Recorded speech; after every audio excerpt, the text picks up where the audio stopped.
Friends నమస్తే అండి. ఇది స్టార్ ఫ్రూట్ అండి. చాలా చిన్న చెట్టు తెచ్చుకొని కూడా నేను 1 year అయిందండి. ఇవండి స్టార్ ఫ్రూట్స్. కాయలు చూసారా ఎన్ని కాసినాయో చిన్న చెట్టుకి. ఇంకో కింద కూడా ఒకటి ఉంది చూడండి, విపరీతం కాసిందండి ఈసారి మా చెట్టు. ఇదిగోండి, ఇవి చాలా మంచిది షుగర్కి.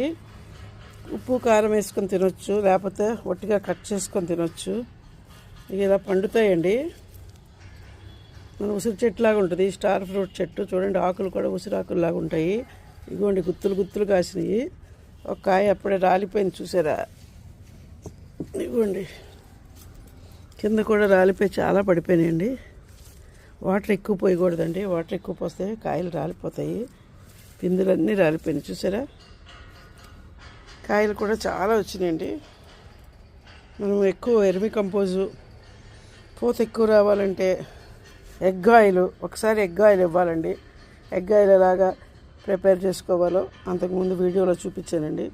ఇదిగోండి పెద్ద కాయలు ఇవి. ఫ్రెండ్స్ నమస్తే అండి. ఇది స్టార్ ఫ్రూట్ అండి. చాలా చిన్న చెట్టు తెచ్చుకొని కూడా నేను 1 year అయిందండి. ఇవండి స్టార్ ఫ్రూట్స్. కాయలు చూసారా ఎన్ని కాసినాయో చిన్న చెట్టుకి. ఇంకో కింద కూడా ఒకటి ఉంది చూడండి, విపరీతం కాసిందండి ఈసారి మా చెట్టు.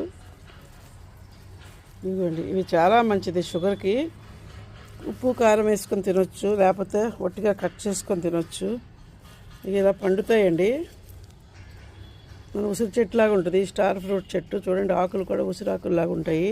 ఇదిగోండి, గుత్తులు గుత్తులు కాసినాయి. ఒక కాయ అప్పుడే రాలిపోయింది చూసారా. ఇదిగోండి, కింద కూడా రాలిపోయి చాలా పడిపోయినాయండి.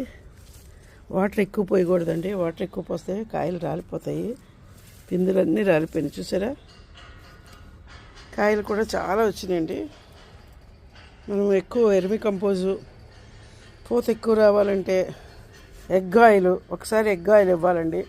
ఎగ్ ఆయిల్ ఎలాగా ప్రిపేర్ చేసుకోవాలో అంతకుముందు వీడియోలో చూపించానండి. ఇదిగోండి పెద్ద కాయలు ఇవి.